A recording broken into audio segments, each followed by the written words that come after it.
सुहाना सफर है, आहा आहा आए सुहाना सफर, रुकती नहीं है नजारों पे नजर, आहा आहा आए सुहाना। नमस्कार दोस्तों, आप देख रहे हैं बरुआ का शो मस्ट गो ऑन। आज इस रंगमंच के सुहाने सफर में हमारे साथ हैं वरिष्ठ रंगकर्मी शशि गुप्ता जी, जिन्होंने फिल्में भी करी हैं और बहुत सी चीजें इन्होंने की हैं, तो वो आपको आज जानकारी देंगे। शशि गुप्ता जी, चलिए मिलते हैं शशि गुप्ता जी से।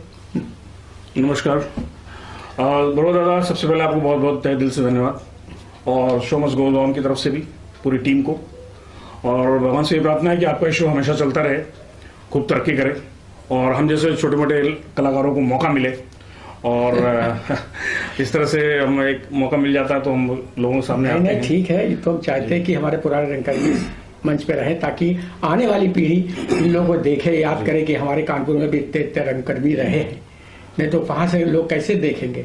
इसीलिए मैंने सोचा ये एक छोटा सा काम है, मैं ही क्यों ना करूं। नहीं, बिल्कुल तो आपने इस क्रिएटिविटी और इस सोच के लिए आपको बहुत बहुत धन्यवाद, और प्रभु से यही कृपा मनाता हूं कि आपका शो हमेशा चलता रहे।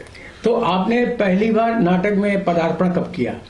दादा, ये कीड़ा आप कह लीजिए, या एक पैशन कह लीजिए, या इंटरेस्ट कह लीजिए, ये बचपन से था, और जब से स्कूल लाइफ स्टार्ट होती है, कल्चरल इवेंट्स और एनुअल डे प्रोग्राम्स, इसमें पार्टिसिपेट करते रहे, चाहे जिस भी एंगल से, बैक स्टेज हो, चाहे फ्लोर पे हो, चाहे ग्रुप में हो, कुछ भी हो, लेकिन हाँ, करना है। दूसरा, करते करते करते जब हम लोग मैं अपने 12th के बाद जब कॉलेज लेवल पे पहुंचा, तो वहाँ पे भी एनुअल फंक्शंस प्रोग्राम्स हुए, वहाँ पे भी पार्टिसिपेट किया, एंड उसके बाद मैंने कहा यार इसमें कुछ अच्छा बड़ा करने के लिए मुझे कुछ कोर्सेज होने जरूरी हैं, क्योंकि आजकल इतना टेक्निकल हो गया, इतना एडवांसमेंट हो गया, इसमें नई नई टेक्निक्स आ गई हैं कि एक एक्टर को भी ये बहुत कुछ जानना बहुत जरूरी हो जाता है, क्योंकि ये अब वो फिल्म का दौर वो राज कपूर का और वो उस जमाने का नहीं रहा, गीता बाली का, और क्योंकि अब जो एक ग्राफिक्स का जमाना है, एनिमेशन का जमाना है, 3D का जमाना है, इफेक्ट्स का जमाना है, तो इन सारी चीजों को देखते हुए मैं समझता हूँ कि कैमरे की बारीकियां कह लीजिए, चाहे एक्टिंग की बारीकियां कह लीजिए, चाहे डायरेक्शन की बारीकियां कह लीजिए, एक फ्लोर पे जाके एक प्रॉपर एक कोर्स करना बहुत जरूरी हो जाता है। बहुत से लोग इस चीज को अहमियत देते हैं, बहुत से लोग इस चीज को अहमियत नहीं भी देते हैं। तो मैंने फिल्म सिटी नोएडा ज्वाइन किया, उसमें हमारे मेंटर सर बैरी जॉन थे, जो कि वर्ल्ड रिनाउंड पर्सनैलिटी है, जिन्होंने काफी अच्छे एक्टर्स को डेवलप किया, शाहरुख खान जैसे हैं, अनु कपूर, पंकज कपूर, रोनिया तंगड़ी और रजा मुराद जैसे, ऐसे कई एक्टर्स को उन्होंने डेवलप किया, वर्कशॉप्स लिए उन्होंने, यहाँ तक कि इरफान खान, मनोज बाजपेयी उनके लेटेस्ट बैच के थे। और उसके बाद हम लोगों ने अपना ज्वाइन किया, उसके बाद ज्वाइन करने के बाद वहाँ कोर्सेज फुल टाइम किया, 4 महीने का कोर्स रेगुलर करने के बाद हम लोगों ने मैं फिर बॉम्बे आया। बॉम्बे आने के बाद स्ट्रगल जैसे होता है एक आदमी के लिए, क्योंकि हम ना अननोन है, अभिषेक बच्चन ना फैमिली से नहीं है, और ना हमारे पिताजी राजकुमार थे, तो इसलिए एक स्ट्रगल का एक दौर रहता है, वो करना पड़ता है सभी को, और चाहे वो सिंगिंग हो, एक्टिंग हो, डांसिंग हो, चाहे कैमरा हो, डायरेक्शन हो, कोई भी लाइन हो, तो एक जद्दोजहद शुरू हो गई। और उसके बाद करते करते बालाजी एकता कपूर में भी पहुंचा मैं, टेलीविजन लाइक आपका करवा चौथ था, केसर, भाभी, इस सीरियल्स को किया मैंने एज ए कैरेक्टर रोल, और फिर कुछ फिल्म्स के भी ऑफर आए। फिल्म्स में मैंने ऑडिशंस दिए थे, आमिर खान प्रोडक्शन में, दिल्ली बेली में, और निखिल अडवाणी जी की एक फिल्म थी जिन्होंने ये आपका चांदनी टॉक टू चाइना बनाया था, उनकी एक फिल्म थी सलामे इश्क, तो उसमें भी मुझे एज ए कैरेक्टर रोल का ऑफर आया ऑडिशंस के दौरान।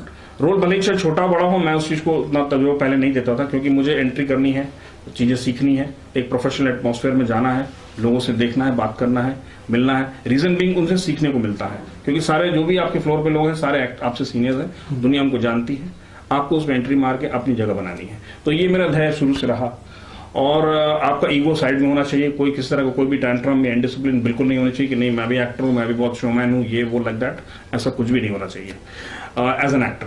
दूसरा, डाउन टू अर्थ हमेशा रहना चाहिए, अपने टैलेंट को जितना आप एक्सपोज कर सकें वो रहना चाहिए, और चीजों को सीखना चाहिए।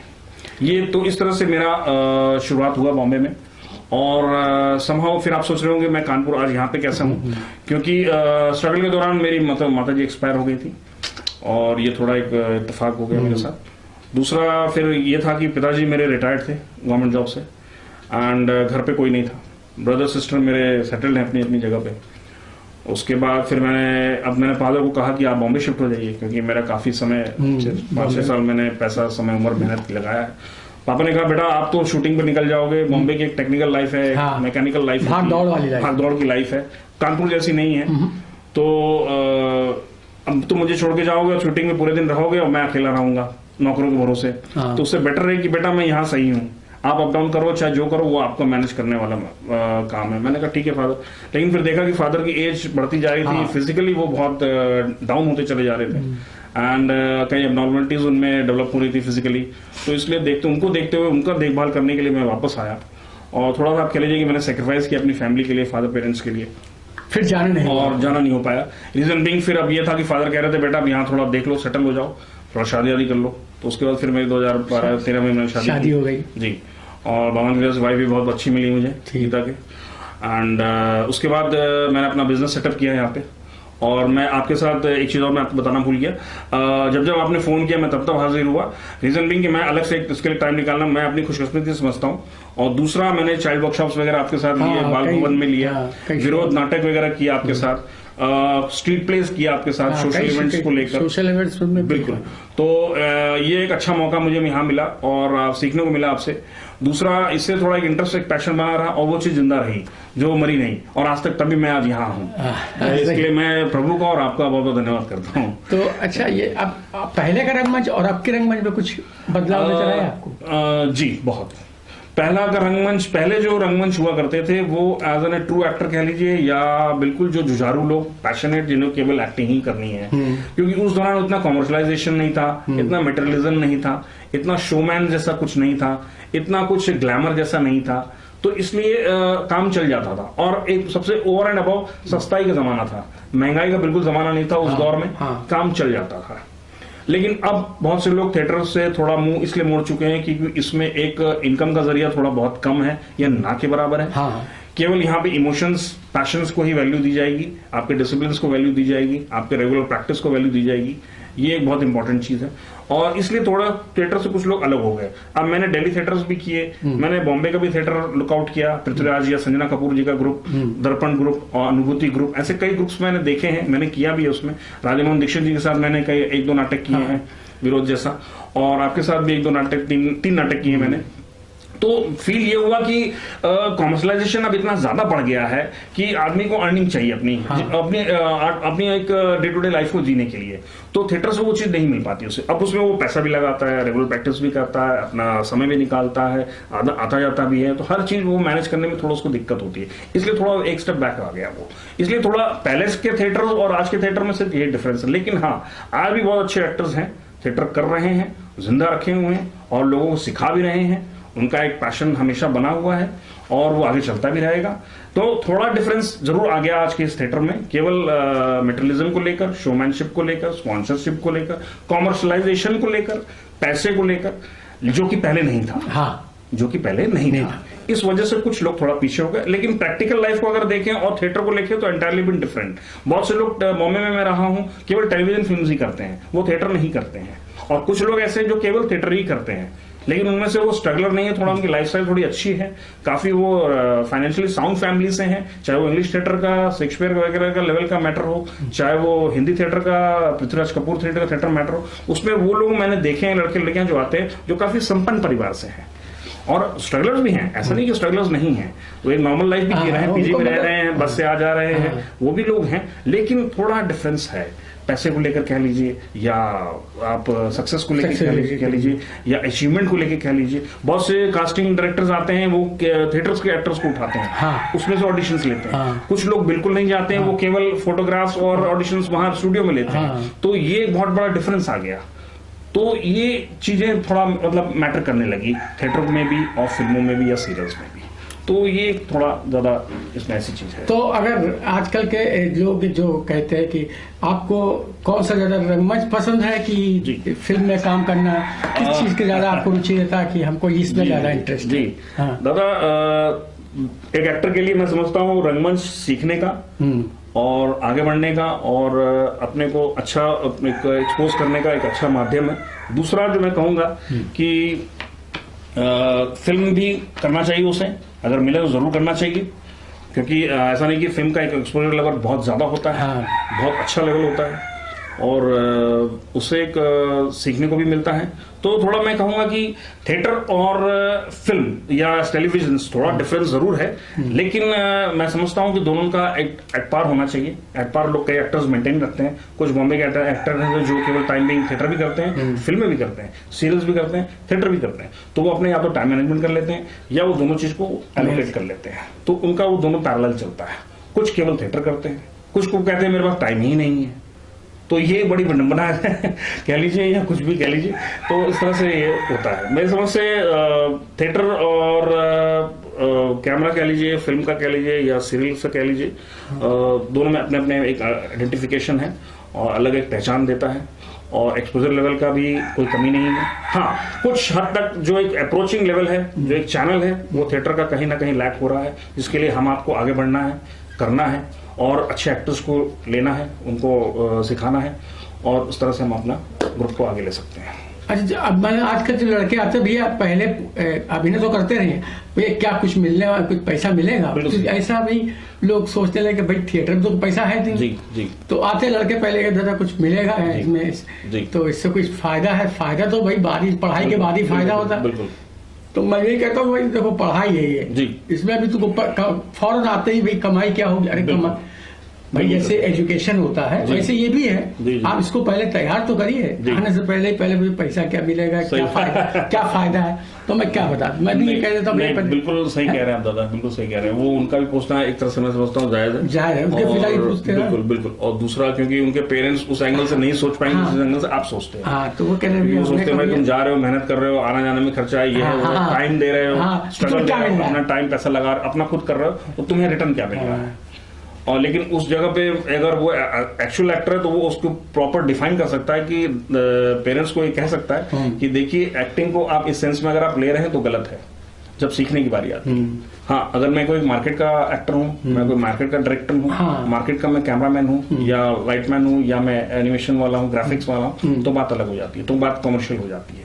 लेकिन उनका पूछना अपनी जगह बिल्कुल सही है। और लेकिन थिएटर को अगर हम पैसे से जोड़ें या पैसे के लिए थिएटर करें तो मैं समझता हूँ थोड़ी चीज डिफरेंट हो जाती है दादा।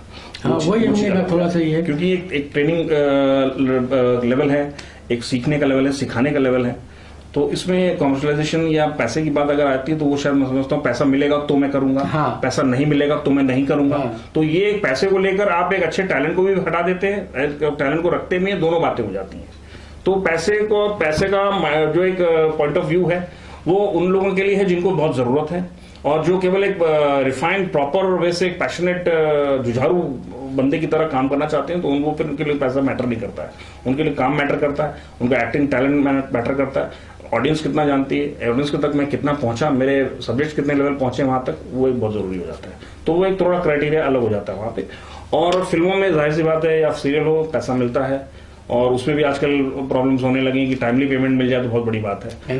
आजकल ये भी एक बिजनेस हो गया है कि टाइमली पेमेंट मिल जाए तो बहुत बड़ी बात है। मैंने तो वो सब चीजें फेस की हुई है, इसलिए। तो रंगमंच में आप इतने 80 के दशक से इतना दौर देखा आपने, तो हम चाहते हैं कि जो कलाकार है, कलाकार, उनके लिए कुछ आप मैसेज दे सकते हैं कि आने वाले कलाकार को कैसे, किस तरह आना चाहिए, प्रॉपर कैसे करना चाहिए, उस विषय में कुछ बच्चों को बताइए। मैं अपने प्रैक्टिकल एक्सपीरियंस की बात करूंगा दादा। उसमें यह था कि एक बहुत से एक्टर्स मुझे ऐसे मिले या ऑडिशन लेवल पे कह लीजिए, या फिल्म के दौरान या सीरियल के दौरान, फिल्म के दौरान, जिसमें नौसिखिया टाइप के एक्टर्स बहुत मिले मुझे, जो कि मतलब देखने में बहुत अच्छे, हैंडसम लग रहे हैं, हैंडसम है, बहुत डैशिंग है, क्या ऋषि कपूर और क्या राजेश खन्ना और क्या अमिताभ जी। तो मैं उन लोगों को कहना चाहूंगा कि भाई अगर आप आए हो तो प्लीज हो सके तो आप सीख के आइए, या आप सीखे सिखाए हैं तो पहले आप अपने को टेस्ट कर लीजिए कि आप पानी से कितना ऊपर हैं या नीचे हैं। लेकिन नौसिखिए लोग जब आते हैं तो इस इंडस्ट्री को पूरा स्पॉइल कर रखा है, आधे से ज्यादा लोग ऐसे ही भरे हुए हैं, भीड़ बढ़ गई, स्ट्रगल बढ़ गया, ऑडिशन की मेजोरिटी बढ़ गई, यूनिट वैल्यू बढ़ गई। तो मतलब ये सिर्फ एक क्वांटिटी बढ़ाने वाली बात है। जहां तक क्वालिटी की बात है तो मैं उन लोगों को ये कहना चाहूंगा कि पहले आप सीख, अगर आप जानते हैं एक्टिंग बहुत अच्छी बात है, कुछ टेक्निकल और कुछ थोड़ी स्पेशलाइज चीजें होती है उनको आप सीख लें, जान लें और अपने को रिफाइंड कर लें वर्कशॉप्स के थ्रू या थिएटर के थ्रू, और तब आप इंडस्ट्री में आए तो मैं समझता हूं कि वो एक्टर सक्सेस भी हो सकता है, उतनी भीड़ भी नहीं होगी और उनको काम भी मिलेगा। ये एक चीज जरूरी है। आपने इतना बताया, और भी कुछ आपके जानकारी में हो जो आप अपने रंगमंच में कुछ शेयर करना चाहते हैं, तो अपने जीवन में कुछ ऐसी घटनाएं हुई थिएटर में? इंटरेस्टिंग घटनाएं तो दादा बहुत सी हुई हैं। अच्छा जी। ऐसा तो बताना बड़ा मुश्किल है। और एक बार मुझे भी याद है कि मुझे ऑडिशन देने जाना था। मैं हकीकत की बात कर रहा हूँ, इसमें छुपाने वाली कोई बात नहीं दर्शकों के सामने।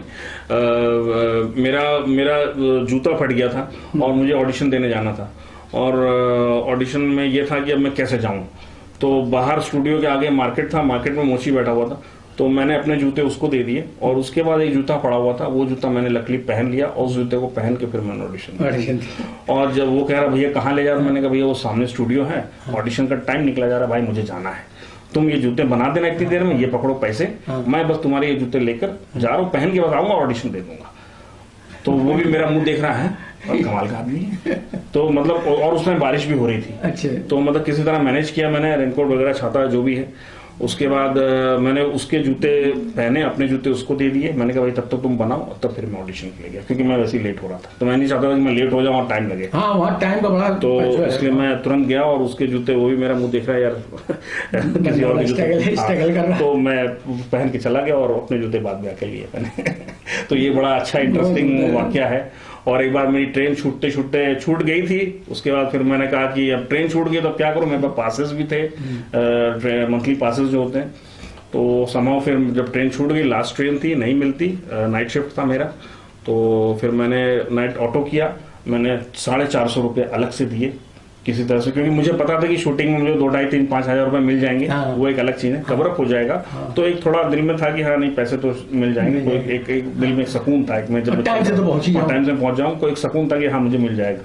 तो 450 रुपये मैंने नाइट चार्जेस दिए, मैं शूट पे पहुंचा और मॉर्निंग में फिर वापस आया। जब यादगारी कभी रह जाती, याद आ जाती, तो ये इस तरह से करना पड़ता है, फेस कर, और इससे सीखने को मिलता है। इसमें कभी हिम्मत नहीं हारी है, अपने में कॉन्फिडेंस रखिए। हाँ। और थोड़ा पेशेंस रखिए और फिर आगे बढ़ते रहिए धीरे धीरे, कोई दिक्कत नहीं इसमें। तो ये बहुत अच्छा सफर रहा मेरा। और इस तरह से फिर अभी फिलहाल मैं कानपुर में हूँ, थिएटर्स आपके साथ करता हूँ, वर्कशॉप्स वगैरह करता हूँ और अपने फैमिली और बिजनेस को देखता हूँ।